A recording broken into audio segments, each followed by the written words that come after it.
السلام علیکم لسنرز، آئیے تقسیم ملک سے پہلے کی قتل کی ایک واردات کی سنسنی خیز تفتیشی کہانی سنتے ہیں جس کے راوی ہیں انسپکٹر اخلاق۔ تو آئیے آغاز کرتے ہیں۔ سردیوں کے دن تھے، صبح کی ملکچی روشنی ہر طرف پھیلی ہوئی تھی۔ خفیہ پولیس کا انسپکٹر چودھری اخلاق احمد اوور کوٹ پر کمبل اوڑھے سیکنڈ کلاس کے ڈبے میں سکڑا ہوا بیٹھا تھا۔ گاڑی تیزی سے مراد آباد کی طرف چل رہی تھی۔ ریل کی پٹری کی دونوں جانب اوڑھ کے نیم خوابیدہ دیہات نداسی دھوپ میں جگمگا رہے تھے۔ تھوڑی دیر کے بعد ریل گاڑی ایک چھوٹے سے اسٹیشن پر رکی۔ چودھری اخلاق نے اپنا سامان اٹھایا اور پلیٹ فارم پر آ گیا۔ وہاں پولیس کا ایک باورچی سپاہی آگے پڑھا۔ اس نے چودھری اخلاق کو سلام کیا اور اس کا سامان سنبھال لیا۔ وہ دونوں چل پڑے۔ اسٹیشن کی مختصر عمارت کے قریب علاقے کا تھانے دار ایک خوشپوش نوجوان کے ہمراہ انسپکٹر اخلاق احمد کا منتظر تھا۔ تھانے دار بڑی خندہ پیشانی سے ملا اور اپنے ساتھی سے اخلاق احمد کا تعارف کروایا۔ اس نے کہا، مرزا بشیر حسین آپ مقتولہ کے بھتیجے ہیں۔ اس عظیم سانحے پر مجھے آپ سے دلی ہمدردی ہے، انسپکٹر اخلاق احمد نے کہا۔ امید ہے کہ ہم جلد ہی قاتل کو ڈھونڈ نکالیں گے۔ شکریہ، مجھے آپ کی فراست سے یہی توقع ہے، بشیر حسین نے جواب دیا۔ میں تھوڑی دیر کے لیے تھانے میں ٹھہروں گا اور رپورٹ کا معائنہ کرنے کے بعد آپ کے پاس حاضر ہو جاؤں گا، ٹھیک 10:30 بجے، انسپکٹر اخلاق احمد نے کہا۔ اتنے میں تھانے دار ٹانگا لے آیا اور انسپکٹر اخلاق، تھانے دار اور سپاہی اس میں سوار ہو کر اپنے گھر کی طرف چل دیے۔ بشیر حسین اپنی موٹر سائیکل کی طرف بڑھا اور اس پر سوار ہو کر روانہ ہو گیا۔ نصف گھنٹے بعد انسپکٹر اخلاق اور تھانے دار اس علاقے کے تھانے میں ایک بڑی میز کے گرد بیٹھے ناشتہ کر رہے تھے۔ آپ مجھے واردات کی تفصیل بتائیں، انسپکٹر نے ناشتہ کرتے ہوئے کہا۔ بہت بہتر، یہاں سے 1 میل کے فاصلے پر بہادر نامی ایک تاریخی قصبہ ہے، تھانے دار نے کہا۔ اس کے مشرق میں 1.25 میل کے فاصلے پر نواب آسمان جاں کا محل، باغ اور مقبرہ واقع ہے۔ نواب صاحب کے وارث زرعی زمینوں کا بیشتر حصہ خرد برد کر چکے ہیں، مگر اب بھی ان کے پاس نقدی کی صورت میں زر کثیر ہے۔ کمپنیوں میں بہت سے شیئرز لے رکھے ہیں۔ ان کا شمار علاقے کے رؤسا میں ہوتا ہے۔ نواب آسمان جاں کے پوتے سید حسن نے اپنے بڑے بیٹے شہید حسین سے ناراض ہو کر اسے گھر سے نکال دیا۔ شہید حسین لکھنؤ چلا گیا۔ وہ شعر و شاعری کا دل دادا اور رنگین مزاج نوجوان تھا۔ شہید حسین کی اولاد میں کل 2 لڑکے اور 1 لڑکی تھی۔ چھوٹا لڑکا ارشد حسین درویشانہ خیالات رکھتا تھا۔ عام طور پر اس کے دن سیر و سیاحت میں گزرتے ہیں۔ شہید حسین کی وفات کے بعد اس کی لڑکی ثروت نے باپ کی وصیت کے مطابق تمام جائیداد کا انتظام اپنے ہاتھ میں لے لیا۔ ثروت نے شادی نہیں کی۔ وہ شہید حسین کو باقاعدہ ماہانہ وظیفہ دیتی رہی۔ جب وہ فوت ہو گیا تو مذکورہ وظیفہ اس کے بیٹے بشیر حسین کے نام منتقل ہو گیا۔ ارشد حسین 10 سال کربلائے محلہ میں رہا۔ اب امروہہ کی ایک خانقاہ میں مقیم ہے۔ ابھی تک وہ تجرد کی زندگی بسر کر رہا ہے۔ کبھی کبھی یہاں آتا ہے۔ ثروت اسے بھی ماہانہ وظیفہ دیتی ہے۔ شہید حسین اپنے باپ سے جھگڑنے کے بعد یہاں نہیں آیا، البتہ اس کا بیٹا بشیر حسین اکثر اوقات یہاں آتا رہا ہے۔ اس کی پھوپھی اسے بہت چاہتی تھی۔ میں نے تو یہ بھی سنا ہے کہ اس نے بشیر حسین کو تمام جائیداد کا وارث بنا دیا تھا۔ نواب صاحب کے محل میں چند ایک ملازم بھی رہتے ہیں۔ صدر دروازے کے قریب 2 کمروں میں چوکیدار عبداللہ اور اس کی بیوی کی رہائش ہے۔ باغ میں بارہ کے پہلو میں ایک مختصر سا مکان ہے۔ مالی کا پورا کنبہ اس میں آباد ہے۔ ان ملازموں کے علاوہ ایک ملازمہ بھی وہاں رہتی ہے۔ 12-13 برس پہلے ثروت ایک بار اعظم گڑھ گئی۔ وہاں اس نے کسی گھر میں ایک یتیم بچی دیکھی جس کی بھولی بھالی حسین صورت نے اس کا دل موہ لیا۔ ثروت اسے اپنے ہمراہ لے آئی اور بڑے لاڈ سے پالا پوسا۔ وہ بچی بڑی ہو گئی ہے اور اس کا نام کل ہے۔ آپ کے خیال میں یہ ظالمانہ فعل کس کا ہے؟ میں درست اندازہ نہیں لگا سکا، تھانے دار نے جواب دیا۔ میرا خیال ہے کہ قاتل باہر سے آیا ہے۔ یہ آپ کیسے کہہ سکتے ہیں؟ انسپکٹر نے گرم چائے کی ایک چسکی لی۔ گھر کے تمام افراد شبے سے بالا تر ہیں۔ ثروت کا قتل کسی ملازم کے لیے بھی مفید ثابت نہیں ہو سکتا۔ وہ ہر ایک پر سگی ماں کی طرح مہربان تھی۔ بشیر حسین کے متعلق آپ کا کیا خیال ہے؟ وہ ایک شریف اور پارسا نوجوان ہے۔ آپ کہتے ہیں کہ قاتل باہر سے آیا ہے، کیا آپ اس بارے میں کوئی ثبوت پیش کر سکتے ہیں؟ میرے پاس فی الحال تو کوئی ثبوت نہیں ہے، تھانے دار نے جواب دیا۔ ملازمہ صبح سویرے سے معمول کے مطابق وضو کے لیے جب گرم پانی لے کر ثروت کی خوابگاہ میں پہنچی تو وہ اپنے بستر میں مری پڑی تھی۔ کسی ظالم نے خنجر کا بھرپور وار کیا اور وہاں سے فرار ہو گیا۔ کمرے میں ہر شے اپنی جگہ پر موجود تھی۔ کھڑکیاں اندر سے بند تھیں۔ میں نے انہیں بغور دیکھا ہے۔ ان کے اندر یا باہر کسی قسم کا نشان نہیں ملتا ہے۔ اس کے باوجود مجھے یقین ہے کہ قاتل باہر سے آیا ہے، کیونکہ گھر کے افراد میں کوئی ثروت کا دشمن نہیں۔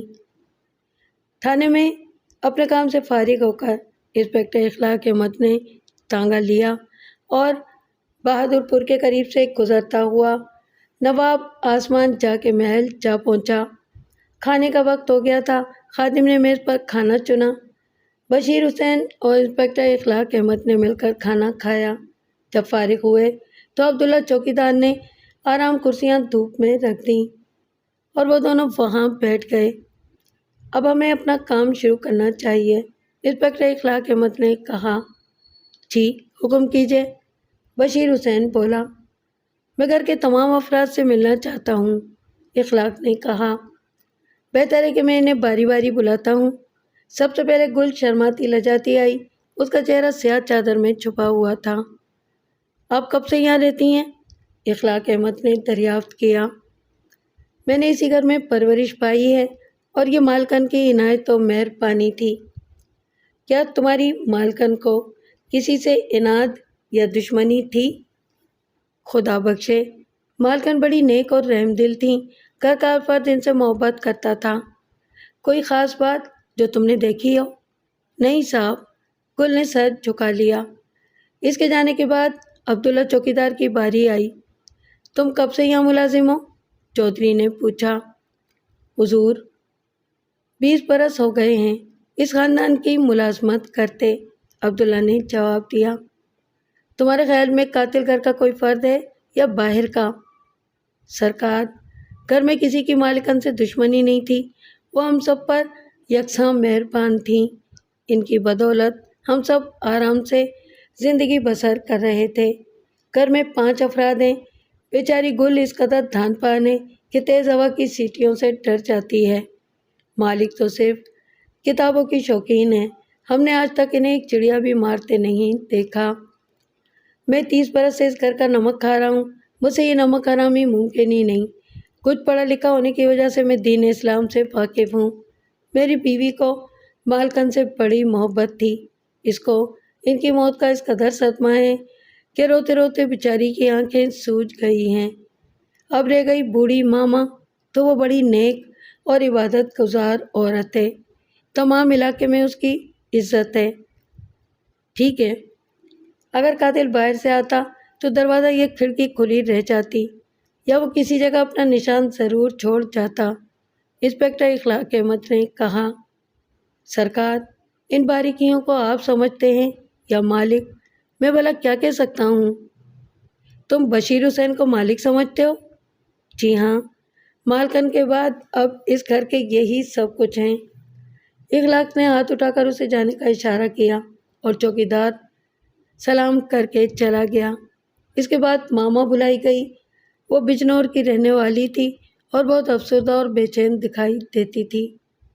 بڑی بی، تم نے کیا دیکھا؟ اخلاق نے سوال کیا۔ میں صبح سویرے وضو کے لیے گرم پانی کا لوٹا لے کر گئی تھی۔ کمرے میں اندھیرا تھا۔ وہاں داخل ہو کر میں نے مالکن کو کئی آوازیں دیں مگر کوئی جواب نہ ملا۔ مجھے بڑی حیرت ہوئی۔ مالکن تو ایک آواز میں اٹھ جانے کی عادی تھی۔ گھبرا کر میں آگے بڑھی۔ میرے پاؤں کانپ رہے تھے۔ میں نے انہیں چھو کر دیکھا۔ ان کا جسم برف کے مانند سرد تھا۔ میں نے بتی جلائی تو روشنی ہوتے ہی چونک پڑی۔ مالکن خون میں لت پت بستر پر بے جان پڑی تھیں۔ اس کمرے کا کوئی دروازہ یا کھڑکی کھلی تھی؟ میں ہر روز صبح سویرے وضو کے لیے پانی لے کر جایا کرتی، اس لیے صرف ایک دروازے کی چٹکنی ہمیشہ کھلی رہتی تھی۔ ہاں، اس دن کھڑکیاں سب بند تھیں۔ پوچھ گچھ کے بعد بوڑھی ماما کو رخصت کر دیا گیا۔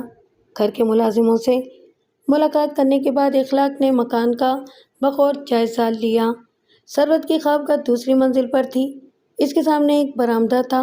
خوابگاہ کے پاس ایک زینت دکھائی دیا۔ وہاں سے باورچی خانے کے لیے راستہ تھا۔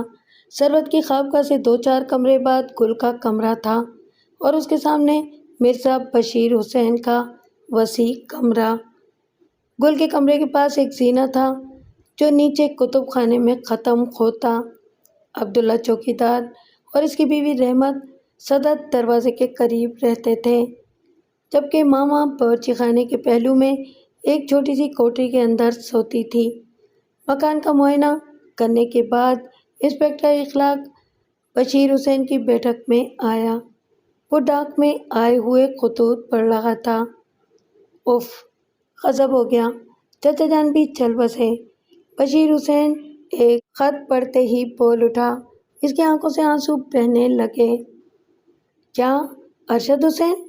انسپکٹر اخلاق احمد نے پوچھا۔ جی ہاں، بزرگوں میں ایک یہی تو رہ گئے تھے، مرزا بشیر نے گلوگیر لہجے میں کہا۔ آپ کے چچا کہاں رہتے ہیں؟ امروہہ کی ایک خانقاہ میں۔ کیا آپ کی چچی جان بھی وہی ہیں؟ مرحوم نے جوانی میں محبت کی ناکامی کا صدمہ اٹھایا اور فقیری اختیار کر لی۔ انہوں نے شادی نہ کی۔ مجھ سے انہیں بڑی محبت تھی۔ مجھے بہت افسوس ہوا۔ خدا انہیں غریق رحمت کرے۔ شکریہ۔ ہائے، میں تو ان کے جنازے میں بھی شریک نہیں ہو سکا۔ خط میں لکھا ہے کہ ان کے بعض مخلص دوستوں نے کفن دفن کا انتظام کیا۔ رات کے کھانے کے بعد مرزا بشیر اور انسپکٹر اخلاق احمد دیوان خانے میں بیٹھے ہوئے تھے۔ اچانک بشیر نے اپنی کرسی اخلاق کے قریب کھسکا لی اور کہنے لگا، والد مرحوم کی وفات کے بعد میری پھوپھی مجھ پر بہت مہربان تھیں۔ انہوں نے مجھے تمام جائیداد کا وارث بنایا تھا۔ وہ میرے چچا ارشد حسین کو بھی بہت چاہتی تھیں اور انہیں ماہانہ اخراجات کے لیے باقاعدہ رقم بھی بھیجا کرتیں۔ پھوپھی جان ایک یتیم لڑکی لے آئی تھیں، اس کا نام گل ہے۔ میں اکثر یہاں آیا کرتا۔ رفتہ رفتہ گل کی بھولی بھالی شکل نے میرے دل میں گھر کر لیا۔ اب آپ سے کیا پردا؟ وہ بھی مجھے پسند کرتی ہے اور ہر قدم پر میرا ساتھ دینے کے لیے تیار ہے۔ اس بار جب میں یہاں آیا تو میں نے پھوپھی جان سے کہا کہ میں گل سے شادی کرنا چاہتا ہوں۔ وہ میری درخواست سن کر لال پیلی ہو گئیں، کیونکہ وہ ایک جج کی بیٹی سے میری شادی کرنے کا فیصلہ کر چکی تھیں۔ انہوں نے دھمکی دی کہ اگر میں اس خیال سے باز نہ آیا تو وہ مجھے جائیداد سے محروم کر دیں گی۔ مجھے گل عزیز ہے، اس کے بغیر زندگی بیکار ہے۔ چنانچہ میں نے جائیداد ٹھکرا دی اور پھوپھی جان بھی ہٹ کی پوری نکلیں۔ انہوں نے اپنے خاص وکیل کو بلایا اور ایک نیا وصیت نامہ تیار کیا۔ اس میں تمام جائیداد سے مجھے محروم کر دیا گیا اور چچا ارشد حسین اس کے وارث قرار پائے۔ مگر تقدیر کی بلج بھی دیکھیے، چچا جان اس تحریر سے ایک روز پہلے ہی فوت ہو چکے تھے۔ آج سے ایک ہفتہ پیشتر میرا کنبہ 3 افراد پر مشتمل تھا۔ اب میں تنہا رہ گیا ہوں۔ نیا وصیت نامہ آپ کے چچا کی وفات کے بعد لکھا گیا ہے، اس لیے قانون اسے تسلیم نہیں کرتا، انسپکٹر اخلاق نے کہا۔ بشیر حسین نے ایک سرد آہ بھری اور کہا، میری پھوپھی بھی قتل کر دی گئیں۔ مجھے جائیداد کی ذرا بھی پرواہ نہیں۔ چچا بھی فوت ہو گئے۔ میرا دل خون کے آنسو رو رہا ہے۔ آپ صبر سے کام لیں۔ تھوڑی دیر کے لیے کمرے میں خاموشی چھا گئی۔ اس کے بعد مرزا بشیر حسین اٹھ کھڑے ہوئے۔ چودھری اخلاق احمد کے لیے کتب خانے کے پہلو میں ایک کمرہ ضروری ساز و سامان سے آراستہ کر دیا گیا تھا۔ وہ سونے کے لیے وہاں چلا گیا۔ دوسرے دن صبح انسپکٹر اخلاق احمد نے مکان کا بغور معائنہ شروع کیا۔ وہ اپنے کمرے سے نکل کر کتب خانے میں داخل ہوا۔ وہاں اردو، فارسی، عربی اور انگریزی زبان کی نایاب اور قیمتی کتابیں ہزاروں کی تعداد میں وہاں موجود تھیں۔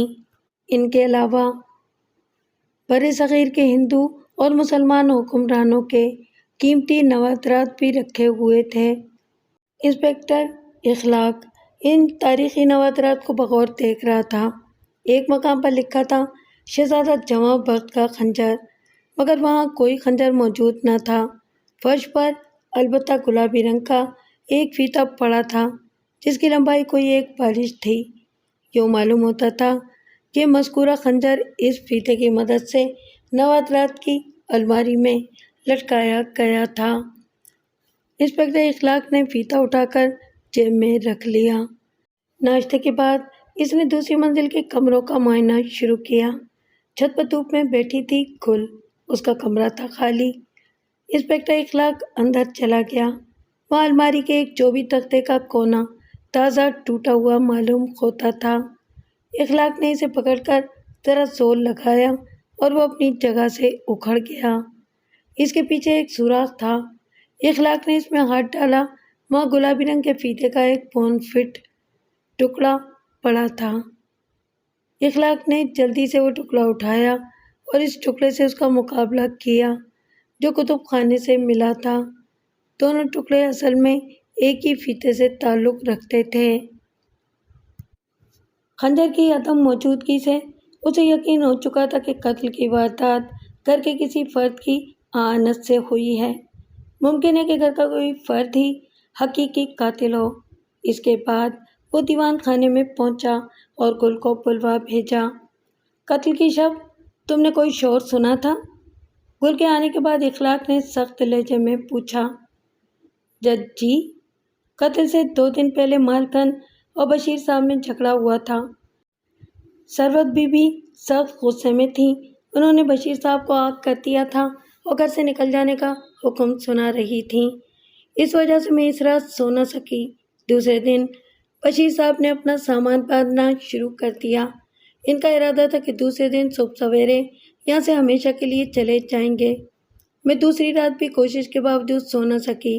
آخرکار میں نے کتب خانے سے کوئی دلچسپ کتاب لا کر پڑھنے کا ارادہ کیا۔ جب میں کتب خانے سے شرلک ہومز کے افسانے لے کر واپس آئی تو تھوڑی دیر کے بعد میں نے اپنے کمرے میں آہٹ سنی۔ میں فوراً اپنے کمرے سے باہر نکل آئی۔ میں نے ادھر ادھر دیکھا، ہر طرف مکمل سناٹا تھا۔ عین اس وقت مجھے کتب خانے میں روشنی کی جھلک دکھائی دی۔ میں نے اپنے کمرے کی بتی گل کر دی تاکہ اندھیرے میں حقیقت معلوم کر سکوں، مگر کوئی سراغ نہ ملا۔ میں نے دوبارہ بتی جلائی اور کتاب پڑھتے پڑھتے سو گئی۔ صبح سویرے جب ماما میرے کمرے میں آئی تو بتی جل رہی تھی اور سیر ظلمات اور شرلک ہومز کی کتابیں میرے سرانے پڑی تھیں۔ اس روز انسپکٹر اخلاق نے خاندان کے وکیل کو بلایا، ثروت کا مرتب کیا ہوا نیا وصیت نامہ دیکھا۔ اس کے بعد وہ ڈاکٹر سے ملا اور زخم کے متعلق تفصیلات حاصل کیں۔ شام کے کھانے پر بشیر حسین بڑا مضطرب دکھائی دیا۔ وہ بے اختیار انسپکٹر اخلاق کو دیوان خانے میں لے گیا، پھر دروازہ بند کر کے کہنے لگا، چودھری صاحب، میں اب تک آپ کو دھوکہ دے رہا تھا۔ میں نے ہی اپنے ہاتھوں سے اپنی پھوپھی کو موت کے گھاٹ اتارا ہے۔ آپ نے؟ انسپکٹر اخلاق نے حیرت سے اسے دیکھا۔ جی ہاں، میں نے۔ مجھے اس کے رویے سے شدید نفرت پیدا ہو گئی تھی۔ میں رات کے اندھیرے میں دبے پاؤں اس کی خوابگاہ میں گیا اور اسے مار ڈالا۔ اخلاق نے غور سے دیکھا۔ بشیر حسین کا بیان اسے مشکوک دکھائی دیا۔ وہ تھوڑی دیر خاموش رہا اور پھر کہنے لگا، اس کا کوئی ثبوت؟ بشیر حسین اٹھ کر الماری کے پاس آیا۔ اس نے تالا کھول کر اخبار کے کاغذ میں لپٹا ہوا ایک خون آلود خنجر انسپکٹر اخلاق کے سامنے رکھ دیا۔ میں نے اسی خنجر سے اپنی پھوپھی کو قتل کر ڈالا۔ یہ خنجر کسی زمانے میں بہادر شاہ ظفر کے لاڈلے بیٹے مرزا جواں بخت کی ملکیت رہا۔ جب ہمایوں کے مقبرے میں بہادر شاہ ظفر نے اپنی تلوار جنرل ہارمن کے حوالے کی تو انگریزی فوج کا ایک کپتان یہ خنجر مرزا جواں بخت سے چھین کر لے گیا۔ جنگ آزادی کی تحریک میں غداری کرنے والے ایک ٹھاکر نے وہ خنجر کپتان سے اونے پونے خرید لیا۔ اس ٹھاکر کو منہ مانگی قیمت دے کر میرے دادا نے یہ خنجر حاصل کیا اور اسے نوادرات کی الماری میں رکھ کر ہمیشہ کے لیے محفوظ کر دیا۔ انسپکٹر اخلاق وہ خنجر اٹھا کر معائنہ کرنے لگا۔ اس کا پھل نیل گوں فولاد کا بنا ہوا تھا، جبکہ دستہ اسے خالص اور ٹھوس سونے کا نظر آیا۔ اس پر لال و جواہر ٹکے ہوئے تھے۔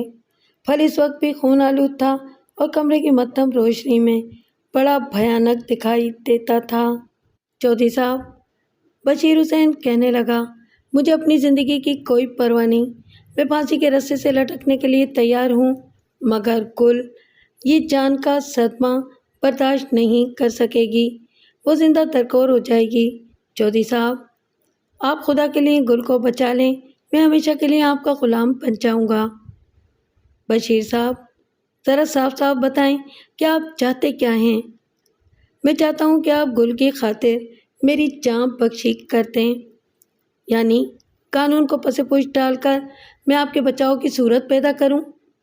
یہ میری درخواست ہے، آپ قبول فرمائیں تو عنایت ہوگی۔ میں اپنے افسروں کی طرف سے بھیجا گیا ہوں، اگر میں قتل کا سراغ لگائے بغیر یہاں سے واپس گیا تو مجھ سے باز پرس کی جائے گی۔ آپ ذہین اور سمجھدار ہیں، مستقبل میں ہزاروں پیچیدہ کیس نپٹا لیں گے۔ اگر آپ میری جان بخشی فرما دیں تو آپ کا کوئی حرج تو نہیں ہوگا؟ اگر میں آپ کی ہدایت پر عمل کروں تو مجھے کیا دیں گے؟ انسپکٹر اخلاق نے کھردرے انداز میں سوال کیا۔ آپ خود ارشاد فرمائیں، بشیر حسین بولا۔ 1,00,000 روپے نقد۔ مرزا بشیر نے چیک بک اٹھائی اور 1,00,000 کا چیک لکھ کر انسپکٹر کے سامنے رکھ دیا۔ میں بینک سے روپیہ حاصل نہیں کر سکتا، میں نقد ادائیگی چاہتا ہوں۔ آپ یہ چیک بطور امانت اپنے پاس رکھیے، میں 1,00,000 روپے نقد ادا کر دوں گا۔ شکریہ، اخلاق نے کہا۔ آپ فرصت میں یہ خنجر صاف کر کے اس کے اصل مقام پر رکھ دیں اور اس معاملے کا کسی سے ذکر نہ کریں۔ میں چند روز مزید یہاں ٹھہروں گا، لوگوں کو دکھانے کے لیے ہمیں اپنی لا حاصل تحقیقات جاری رکھنی ہوگی، اور اس کے بعد میں اپنے محکمے کو ناکامی کی اطلاع دے دوں گا۔ اب آپ جا کر آرام کریں۔ بشیر حسین فوراً اٹھا اور اس نے اخلاق کا ہاتھ چوم لیا۔ اس کی آنکھوں میں تشکر کے آنسو امنڈ آئے۔ میں آپ کا بے حد ممنون ہوں، اس نے کہا، اور اخلاق سے خنجر لے کر اپنی خوابگاہ میں پہنچا۔ یہاں اس نے احتیاط سے خنجر صاف کیا اور کتب خانے میں جا کر اس کے اصل مقام پر گلابی رنگ کے ایک فیتے سے آویزاں کر دیا۔ اس کے بعد وہ بستر پہ لیٹ گیا، مگر اسے نیند نہ آئی۔ وہ تمام رات بے چینی سے کروٹیں بدلتا رہا۔ دوسرے دن اس کا خاندانی وکیل اخلاق سے ملنے آیا اور مالکن کے سیف سے نیا وصیت نامہ نکال کر انسپکٹر کے حوالے کیا۔ اب اس نئے وصیت نامے کا پس منظر بتائیے، اخلاق نے کہا۔ مقتولہ ثروت بی بی بشیر حسین پر بہت مہربان تھیں، اس نے اسے اپنا وارث مقرر کیا تھا۔ مرزا بشیر نے ان سے درخواست کی کہ وہ اس کی شادی گل سے کر دیں۔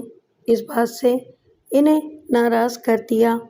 انہیں یہ ہرگز گوارا نہ تھا کہ وہ اپنے بھتیجے کی شادی ایک گمنام خاندان کی لڑکی سے کریں۔ بشیر حسین گل سے دستبردار ہونے کے لیے تیار نہ ہوا تو ثروت بی بی نے ایک نیا وصیت نامہ مرتب کروایا اور بشیر حسین کے بجائے اپنے بھائی ارشد حسین کو اپنا وارث مقرر کیا۔ اخلاق خاموشی سے نئے وصیت نامے کا بغور مطالعہ کرنے لگا۔ یہ منصور کون ہے؟ کچھ دیر کے بعد اس نے پوچھا۔ یہ میرے منشی کا نام ہے، وکیل نے جواب دیا۔ اور عبداللہ کون ہے؟ اس مکان کا چوکیدار۔ وہ لکھ پڑھ سکتا ہے؟ اس نے اور میرے منشی نے ثروت بی بی کے دستخطوں کی تصدیق کی تھی۔ پہلا وصیت نامہ موجود ہے یا ضائع کر دیا گیا تھا؟ انسپکٹر اخلاق نے پوچھا۔ موجود ہے، وکیل نے جواب دیا۔ ذرا دکھائیے۔ وکیل نے سیب سے کاغذات کا ایک اور پلندہ نکالا اور تھوڑی سی جستجو کے بعد پہلا وصیت نامہ اخلاق کے سامنے رکھ دیا۔ انسپکٹر اخلاق نے دونوں وصیت ناموں کا بغور معائنہ کیا اور انہیں وکیل کو واپس دیتے ہوئے بولا، آپ نے میری بے حد امداد فرمائی ہے۔ کوئی بات نہیں، آپ کب تک یہاں رہیں گے؟ وکیل نے پوچھا۔ میرا خیال ہے کہ میں 2-4 روز میں اس معاملے کو حل کر لوں گا۔ اگر ہفتے عشرے کو کچھ معلوم نہ ہوا تو میں اسے اپنی ناکامی تصور کر کے واپس چلا جاؤں گا۔ دوسرے دن صبح مرزا بشیر نے موٹر سائیکل نکالی اور اپنے چچا کی قبر پر فاتحہ پڑھنے آبائی گاؤں امروہہ میں گیا۔ اس کے جانے کے بعد عبداللہ چوکیدار اخلاق کے سامنے بار بار آ کر اس کی توجہ کھینچنے کی کوشش کرنے لگا۔ اس کی حرکات سے ظاہر ہو رہا تھا کہ وہ کوئی خاص اور اہم بات کہنا چاہتا ہے۔ انسپکٹر اخلاق دانستہ چپ رہا۔ چائے پینے کے بعد وہ آرام کرسی پر نیم تراز ہو گیا اور اس کیس کی گتھیاں سلجھانے لگا۔ تھوڑی دیر بعد ہی ماما کی وساطت سے گل نے اسے بلایا اور شرماتے ہوئے رک رک کر کہا، بھائی جان، میں کئی روز سے دیکھ رہی ہوں کہ بشیر صاحب کچھ پریشان ہیں۔ ان کی حساس طبیعت پر اس اچانک اور غیر متوقع صدمے نے بے حد اثر کیا ہے۔ وہ آج صبح موٹر سائیکل لے کر کہیں چلے گئے ہیں۔ مجھے وہ ہوش و حواس میں دکھائی نہیں دیتے۔ میرا دل لرز رہا ہے۔ خدا کرے کہ وہ صحیح سلامت واپس آ جائیں۔ آپ انہیں سمجھائیں کہ لوگ مرنے والوں کے ساتھ مر نہیں جاتے۔ میں انہیں سمجھاؤں گا، انسپکٹر اخلاق نے کہا۔ ایسا معلوم ہوتا ہے کہ انہوں نے آپ سے کوئی خاص بات کہی ہے؟ وہ کئی دنوں سے مضطرب ہیں۔ آج صبح کہہ رہے تھے کہ یہ سفر میرا آخری سفر ہے۔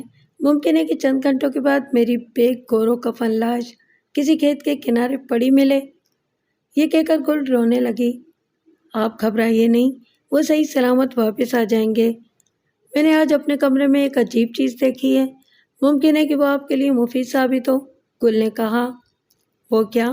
اخلاق نے پوچھا۔ آج میں نے اپنی الماری کھولی تو اس کا ایک تختہ کونے سے ذرا ٹوٹا ہوا ملا۔ میں قسم کھا کر کہہ سکتی ہوں کہ وہ پہلے سے ایسا نہ تھا۔ میں نے صورتحال کا اندازہ لگانے کے لیے تختے کو ہلکی سی جنبش دی۔ وہ اپنی جگہ سے سرک گیا۔ تب میں نے اسے کھینچا تو وہ باہر نکل آیا۔ اس کے پیچھے دیوار میں ایک بہت بڑا سوراخ تھا۔ پہلے تو میں اسے دیکھ کر ڈر گئی، پھر اس میں ہاتھ ڈال کر دیکھا تو وہاں کچھ بھی نہیں تھا۔ ممکن ہے کہ وہ کوئی پرانا سوراخ ہو، اخلاق نے کہا۔ خیر، آپ مطمئن رہیے، میں بشیر صاحب کو بھی سمجھا دوں گا۔ گل نے اخلاق کا شکریہ ادا کیا اور وہ دھوپ میں بیٹھنے کے لیے چھت پر چلی گئی۔ اس کے جانے کے بعد اخلاق اپنے کمرے کے پاس برآمدے میں آ بیٹھا۔ اس کی پیشانی پر غور و فکر کی لکیریں تھیں۔ تھوڑی دیر کے بعد عبداللہ چوکیدار وہاں آیا اور چپ چاپ ایک جانب کھڑا ہو گیا۔ سرکار، میں کچھ عرض کرنا چاہتا ہوں۔ کہیے، اخلاق نے کہا۔ جناب عالی، مالک کے دادا کو نوادرات اور نایاب کتابیں جمع کرنے کا بہت شوق تھا۔ انہوں نے بڑی احتیاط سے یہ تمام چیزیں کتب خانے میں جمع کی تھیں۔ مالکن کو ان چیزوں سے کوئی دلچسپی نہ تھی، مگر وہ کتب خانے کی صفائی کے معاملے میں بہت محتاط تھیں۔ ہفتے میں 2 بار نوادرات جھاڑتا پونچھتا اور کتابوں کی الماری میں مرزا جواں بخت کا ایک قیمتی اور نادر خنجر رکھا تھا۔ مالکن کے قتل کے بعد میں نے کئی دنوں تک اسے وہاں نہیں دیکھا، مگر اب وہ دوبارہ الماری میں موجود ہے۔ میں اسے ہمیشہ گلابی رنگ کے دھاگے سے آویزان دیکھتا تھا، مگر اب وہ بھورے رنگ کے ایک دھاگے سے بندھا ہوا ہے۔ خوب، کیا میں اسے دیکھ سکتا ہوں؟ چلیے میں آپ کو دکھا دوں۔ جب اخلاق اور عبداللہ کتب خانے کی طرف جا رہے تھے تو اخلاق نے کرانے کی آواز سنی۔ وہ چونکا۔ یہ کرا عبداللہ کے منہ سے نکلی تھی۔ اخلاق نے غور سے دیکھا، اس کے ایک بازو پر پٹی بندھی ہوئی تھی۔ تمہیں کیا تکلیف ہے؟ اخلاق نے پوچھا۔ سرکار، 3-4 روز سے میرا بازو سوج گیا ہے، اس میں بہت درد ہے، میرا خیال ہے کہ کسی زہریلے کیڑے نے کاٹ کھایا ہے۔ اچھا، زہریلے کیڑے کا ڈنک خطرناک بھی ہو سکتا ہے، غفلت نہ کرو، فوراً ڈاکٹر کے پاس جاؤ، اخلاق نے مشورہ دیا۔ بہت بہتر سرکار۔ باتیں کرتے ہوئے وہ دونوں کتب خانے میں پہنچے۔ کیا تم مجھے وہ فیتہ دکھا سکتے ہو جس سے یہ خنجر بندھا ہوا تھا؟ جی ہاں، یہاں سب نوادرات گلابی رنگ کے فیتوں سے بندھے ہوئے ہیں۔ چوکیدار نے الماری کھولی، اخلاق نے خنجر دیکھا اور اسے پھل سے پکڑ کر الگ کر لیا، پھر بولا، میں اس کے دستے کو ہاتھ نہیں لگاؤں گا، ممکن ہے کہ اس پر انگلیوں کے نشانات ہوں۔ خنجر بھورے رنگ کے فیتے کے ساتھ ایک کاغذ میں لپیٹ کر اخلاق نے اپنی تحویل میں لے لیا۔ چند لمحے وہ عبداللہ سے ضروری پوچھ گچھ کرتا رہا، پھر اپنے کمرے میں واپس آ گیا۔ ثروت بی بی کے قتل کے کچھ اہم پہلو سامنے آ رہے تھے، مگر اصل قاتل تک پہنچنا اب بھی دشوار تھا۔ وہ کرسی پر بیٹھ گیا اور اب تک پیش آنے والے واقعات کے اجزا جمع کرنے لگا۔ شام ہو چکی تھی۔ بشیر حسین واپس آیا تو وہ گھبرایا ہوا تھا اور خاصا پریشان دکھائی دیتا تھا۔ اس نے بمشکل تھوڑا سا کھانا کھایا اور انسپکٹر اخلاق کو ساتھ لے کر دیوان خانے میں بیٹھ گیا۔ چند لمحے ادھر ادھر کی باتیں ہوتی رہیں۔ اس کے بعد بشیر نے کہا، چودھری صاحب، مرزا جواں بخت کا خنجر غائب ہے۔ میں آج شام اسے دیکھنے کے لیے کتب خانے میں گیا تھا، مگر وہ وہاں نہیں ملا۔ اسے میں لے آیا ہوں، اخلاق نے کہا۔ آپ؟ جی، میں اسے اپنے پاس رکھنا چاہتا ہوں۔ میں شکر گزار ہوں کہ آپ نے مجھے 1 لاکھ کی خطی رقم نقد دینے کا وعدہ کیا۔ اب میں چاہتا ہوں کہ آپ مجھے مرزا جواں بخت کا خنجر بھی عنایت فرما دیں۔ آپ مالک ہیں، بشیر حسین بولا، آپ اسے لے لیں۔ تھوڑی دیر تک دونوں جانب خاموشی طاری رہی، پھر اخلاق نے کہا، اب ہمیں اصل معاملے کے متعلق بات چیت شروع کرنی چاہیے۔ فرمائیے۔ میں نے تمہاری پھوپھی کے اصل قاتل کا پتہ لگا لیا ہے۔ بشیر حسین بھونچکا رہ گیا۔ ایسا معلوم ہوتا تھا گویا اس پر بجلی گری ہے۔ وہ پٹی پٹی آنکھوں سے اخلاق کی طرف دیکھ رہا تھا۔ آپ گھبرائیں نہیں، گل بھی اس معاملے میں تمہاری طرح بے قصور ہے۔ اخلاق نے اٹھ کر بشیر حسین کے شانے پر اپنا ہاتھ رکھ دیا۔ بشیر صاحب، میں نے اب تک آپ سے ذکر نہیں کیا تھا کیونکہ یہ میرے اصولوں کے خلاف تھا۔ آپ شاعر اور ادیب ہیں، قتل و غارت گری کے اہل ہی نہیں۔ اگر ایک چونٹی آپ کے پاؤں پر کاٹ لے تو آپ اسے بھی مارنا گوارا نہیں کریں گے۔ جب آپ نے قتل کا اعتراف کیا تو میں نے فوراً اسے جھوٹ سمجھا اور آپ کی تسلی کے لیے بظاہر آپ کو قاتل سمجھ لیا۔ یہی نہیں بلکہ آپ کا دیا ہوا چیک بھی قبول کر لیا۔ میں نے آپ سے اقرار کیا کہ اب میں صرف دکھاوے کے لیے کام کروں گا، مگر در حقیقت آپ کے اعتراف کے بعد ہی اصل تفتیش کا آغاز ہوا۔ آپ کے جانے کے بعد میں نے انسانی فطرت کے تمام پہلوؤں پر غور کیا۔ پہلے میں نے محسوس کیا کہ آپ گل کو اپنی پھوپھی کی قاتل سمجھ رہے ہیں اور اسے بچانے کے لیے اپنے آپ کو محبت کی قربان گاہ پر بھینٹ چڑھانے کا تہیہ کر چکے ہیں۔ میں نے گھر کے افراد سے گل کے متعلق معلومات کی۔ ہر ایک کی یہی رائے تھی کہ وہ بہت معصوم اور بھولی بھالی لڑکی ہے۔ اسی اثنا میں قاتل خود بخود میرے سامنے آ گیا۔ آپ وہ واقعات بیان کریں جن کی بنا پر آپ نے گل کو قاتل سمجھا۔ بشیر حسین تھوڑی دیر بے خیالی میں چھت کی طرف دیکھتا رہا اور پھر کہنے لگا، پھوپھی سے مجھے معلوم ہوا کہ الہ آباد کے ایک امیر و کبیر خاندان میں میری منگنی ہو رہی ہے۔ میں نے گل سے شادی کرنے کے لیے پھوپھی کے سامنے ہاتھ جوڑے، منتیں کیں، مگر وہ اپنے فیصلے پر قائم رہیں۔ ایک دن انہوں نے گل کو سخت برا بھلا کہا۔ وہ بالکل خاموش تھی، مگر اس کی آنکھیں معنی خیز انداز میں چمک رہی تھیں۔ مجھے اپنے فیصلے پر غور کرنے کے لیے 1 رات اور 1 دن کی مہلت دی گئی۔ مگر میں اپنے دو ٹوک فیصلے پر قائم رہا۔ پھوپھی نے وکیل صاحب کو بلا کر نیا وصیت نامہ مرتب کروایا۔ میں گل کو اپنے ہمراہ لے گیا تھا مگر وہ رضامند نہ ہوئی۔ اس کا خیال تھا کہ چند ماہ بعد یہاں سے الہ آباد چلی جائے گی اور وہاں ہم دونوں شادی کر لیں گے۔ قتل کی رات کھانے کے بعد پھوپھی نے مجھے جھڑکا اور گل کو آوارہ اور بدچلن کہا۔ گل وہاں موجود تھی۔ وہ خاموش رہی لیکن اس کا چہرہ غصے سے لال بھبوکا ہو رہا تھا۔ پہلے وصیت نامے کے اندر اس کے لیے بھی کچھ رقم مختص کی گئی تھی مگر نئے وصیت نامے میں اس کے لیے کچھ نہ تھا۔ گل روتی ہوئی اٹھی اور اپنے کمرے میں چلی گئی۔ میں سخت بے چین تھا اس لیے مجھے نیند نہ آئی۔ رات کے قریب میں نے آہٹ سنی اور بے اختیار اپنے کمرے سے باہر نکل آیا۔ میں نے گل کو کتب خانے کی سیڑھیاں چڑھتے ہوئے دیکھا۔ اس کے ہاتھ میں کوئی چیز تھی۔ میں اندھیرے میں تھا اس لیے میں واضح طور پر دیکھ نہ سکا۔ پھر سویرے میں نے پھوپھی کے قتل کی خبر سنی۔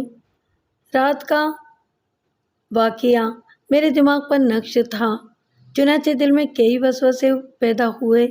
جب گل چھت پر گئی تو موقع پا کر میں اس کے پیچھے پیچھے چلا گیا۔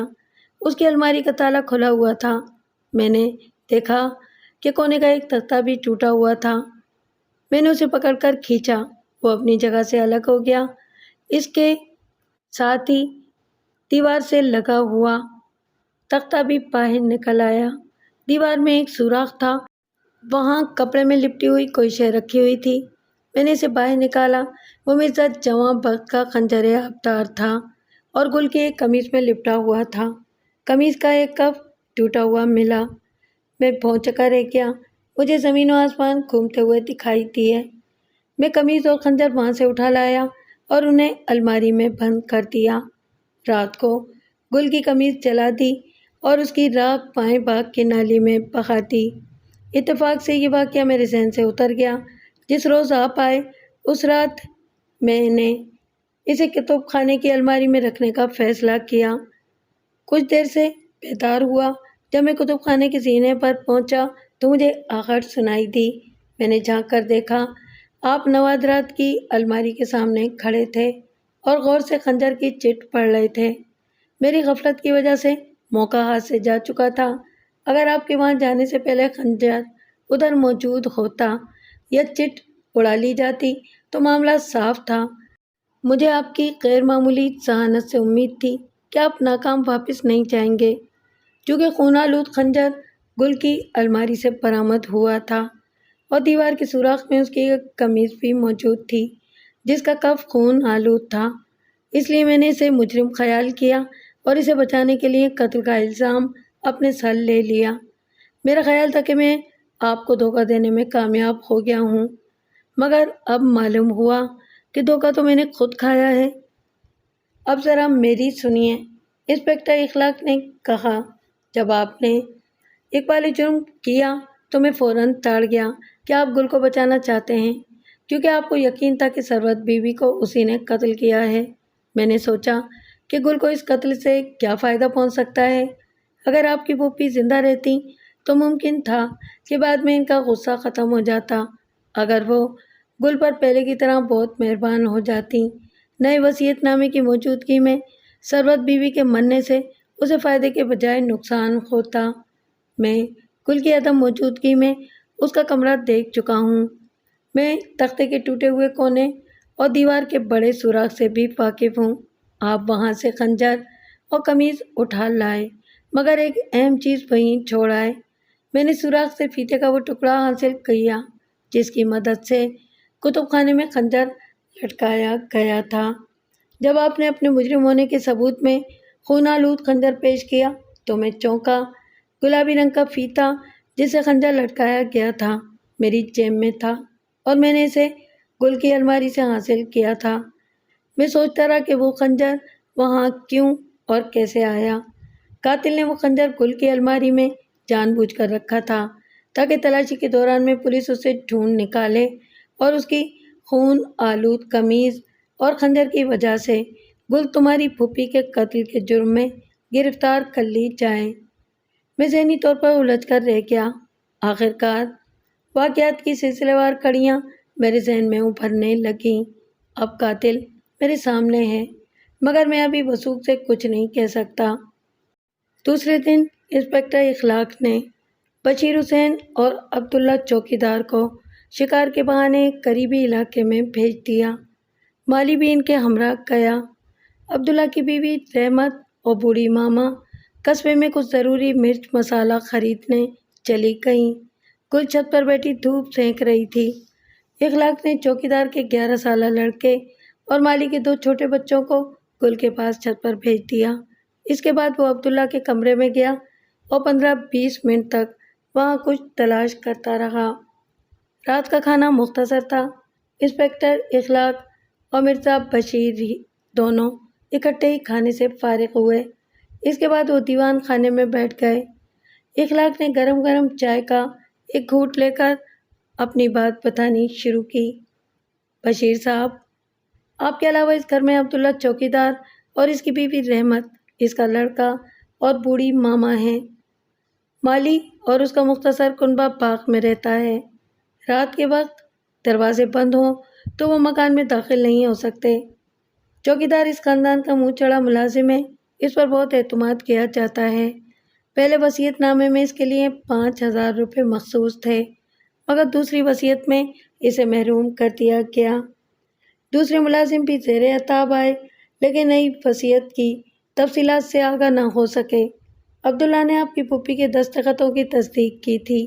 وہ نئے وصیت نامے سے بخوبی آگاہ تھا۔ ملازم ہونے کی وجہ سے وہ پرانے وصیت نامے کے اندراجات سے بھی واقف تھا۔ جب اسے 5000 روپے سے محروم کیا گیا تو وہ تڑپ اٹھا۔ اسے آپ کی پھوپھی پر بے حد غصہ آیا۔ وہ گل سے بھی انتقام لینے کی سوچنے لگا، کیونکہ اس کی وجہ سے وصیت نامے میں ترمیم ہوئی تھی۔ اس نے حالت غیظ میں یہ فیصلہ کیا کہ ثروت بیوی کو قتل کر کے اس کا الزام گل کے سر منڈ دیا جائے اور اس طرح ایک تیر سے 2 شکار کیے جائیں۔ موقع پا کر وہ گل کے کمرے میں گیا۔ ان دنوں سردی کا موسم ہے۔ گل صبح کے وقت عام طور پر چھت پر ہوتی ہے۔ اس نے اس کی الماری سے ایک تختہ اکھیڑا اور ایک کونے سے ذرا سا توڑ دیا تاکہ وہ دیکھنے والوں کی توجہ اپنی طرف کھینچ سکے۔ پھر اس نے اس کے ساتھ لگا ہوا تختہ ہٹایا اور اس کی پشت پر دیوار میں ایک سوراخ کیا۔ تختہ دوبارہ اسی جگہ پر جما کر اس نے فالتو اینٹوں کا چورا اور مٹی جھولی میں ڈالی اور وہاں سے رفو چکر ہو گیا۔ یہ آپ کی پھوپھی کی زندگی میں وصیت نامے کی ترمیم کے دوسرے دن کیا گیا تھا۔ اسی وقت دروازے پر دستک ہوئی۔ انسپکٹر اخلاق نے دروازہ کھولا۔ عبداللہ اجازت لے کر اندر آیا اور مقامی ڈاکٹر کے آنے کی خبر دی۔ انہیں اندر بھیج دو، اخلاق نے کہا۔ ڈاکٹر صاحب کمرے میں داخل ہوئے اور صوفے پر بیٹھ گئے۔ وہ حیران تھے کہ انہیں اس وقت کیوں بلایا گیا ہے۔ انہوں نے پوچھا، ڈاکٹر صاحب، اخلاق نے کہا، مجھے آپ کی مدد کی ضرورت ہے۔ اتنا کہہ کر وہ مرزا بشیر کی جانب بڑھا۔ ہاں تو میں کہہ رہا تھا کہ آپ کا چوکیدار رات کے 2 بجے کتب خانے سے جمع بخت کا خنجر اٹھا لایا۔ معمول کے مطابق آپ کی پھوپھی کے کمرے کے ایک دروازے کی چٹخنی کھلی تھی۔ وہ اندر گھسا اور آپ کی پھوپھی کو قتل کر دیا۔ جب وہ وہاں سے نکلا تو اس کی قمیض کا دایاں کف لہو میں بھیگا ہوا تھا۔ اس نے وہ قمیض اتار دی اور دوسری پہن لی۔ دوسرے دن صبح سویرے ثروت بیوی کے قتل کی خبر سن کر پورے گھر میں کوہرام مچ گیا۔ گل ننگے پاؤں ننگے سر دوڑی ہوئی آئی۔ آپ بھی وہاں پہنچ گئے اور گل بدحواس ہو کر کئی گھنٹے لاش کے پاس بیٹھی رہی۔ عبداللہ دبے پاؤں گل کے کمرے میں گیا، خنجر اور گل کی خون آلود قمیض سوراخ میں رکھی، تختہ صحیح مقام پر جمایا اور اطمینان سے باہر آ گیا۔ ڈاکٹر صاحب، اب میں آپ سے کچھ پوچھنا چاہتا ہوں۔ فرمائیے، ڈاکٹر نے کہا۔ آپ نے عبداللہ کا زخم دیکھا ہے؟ جی ہاں، ڈاکٹر نے جواب دیا۔ وہ زخم کیسا ہے؟ زخم کسی تیز دھار آلے سے لگا ہے۔ چونکہ ابتدا میں اس کی ذرا پرواہ نہیں کی گئی، اس لیے اب یہ خاصا خطرناک ہو گیا ہے۔ بس اتنا کافی ہے، اخلاق نے کہا۔ اب مزید سنیے۔ جب پولیس نے خنجر اور قمیض برآمد نہ کی تو وہ بڑا مایوس ہوا۔ میرے سامنے اس نے بظاہر گل کی تعریف کی، مگر در حقیقت وہ اس کا سخت مخالف تھا۔ اس نے مجھے خنجر کی گمشدگی کے ساتھ فیتے کے رنگ کا فرق بتایا۔ آج جب آپ سب لوگ چلے گئے اور چوکیدار کی بیوی ماما کے ہمراہ بازار گئی تو میں نے چوکیدار کے گھر کا جائزہ لیا۔ وہ میلے کپڑوں کے ڈھیر میں اس کی ایک قمیض ملی جس کا ایک کف جلا ہوا تھا۔ وہاں اس کا ایک پرانا کوٹ بھی کھنٹی سے لٹک رہا تھا۔ میں نے اسے ٹٹولا۔ داہنی جیب کے نیچے سلائی کے اوپر کوئی سخت چیز تھی۔ میں نے جیب میں ہاتھ ڈالا، وہ پھٹی ہوئی تھی۔ میں نے 2 انگلیوں کی مدد سے لکڑی کا ایک چھوٹا سا ٹکڑا نکالا، پھر اسے گل کے کمرے میں لے گیا۔ لکڑی کا ٹکڑا اس کی الماری کے تختے کا ٹوٹا کونا ثابت ہوا۔ جب عبداللہ نے کونا توڑا تو وہ اڑ کر اس کی جیب میں چلا گیا، اور چونکہ جیب پھٹی ہوئی تھی اس لیے سوراخ میں سے گزر کر یہ ٹکڑا نیچے سلائی تک پہنچ گیا۔ جب اس نے ثروت کو قتل کیا تو اس کی قمیض کا کف لہو سے بھر گیا، اور اس کا نشان مٹانے کے لیے اس نے اپنی قمیض کا بازو جلا دیا۔ پولیس کو اب تک آ جانا چاہیے تھا۔ انسپکٹر اخلاق نے اپنی بات ختم کی۔ عین اسی وقت بوڑھی ماما چیختی ہوئی کمرے میں داخل ہوئی۔ سرکار، سرکار پولیس، سرکار پولیس! انہوں نے چوکیدار کے گھر پر چھاپا مارا ہے اور وہ بے ہوش پڑا ہے۔ ڈاکٹر صاحب جلدی چلیے، اب آپ کی ضرورت ہوگی، انسپکٹر اخلاق نے کہا۔ تینوں آدمی چوکیدار عبداللہ کے کمرے میں گئے۔ وہ چارپائی پر چت لیٹا ہوا تھا، اس پر بے ہوشی کی کیفیت طاری تھی۔ ڈاکٹر نے جھک کر نبض دیکھی۔ وہ قانون کی گرفت اور سزا کی حد سے گزر چکا تھا۔ اپنے خامد کی اچانک موت سے رحمت کی حالت غیر ہو گئی۔ ڈاکٹر نے اسے کوئی دوائی پلائی، جلدی اسے ہوش آ گیا۔ انسپکٹر اخلاق چودھری نے میلے کپڑوں کے ڈھیر سے عبداللہ کی ایک قمیض اٹھائی اور رحمت سے پوچھا، بی بی یہ قمیض کیسے جل گئی؟ جی میں کچھ نہیں جانتی، عبداللہ نے کہا تھا کہ اس پر جلتی ہوئی چلم گر پڑی ہے۔ مرزا بشیر نے رحمت کو تسلی دی اور اخلاق کی طرف دیکھنے لگا۔ عبداللہ نے اپنی خون آلود قمیض جلا دی، اخلاق نے کہا، مگر اپنی قمیض پر خون دیکھ کر اسے خیال آیا کہ سوراخ خنجر کے ساتھ گل کی ایک خون آلود قمیض بھی رکھ دے۔ گل اس وقت لاش کے پاس تھی، اس لیے اسے گل کے کمرے میں اس کی ایک قمیض بڑی آسانی سے مل گئی، مگر اس پر انسانی خون حاصل کرنا دشوار تھا۔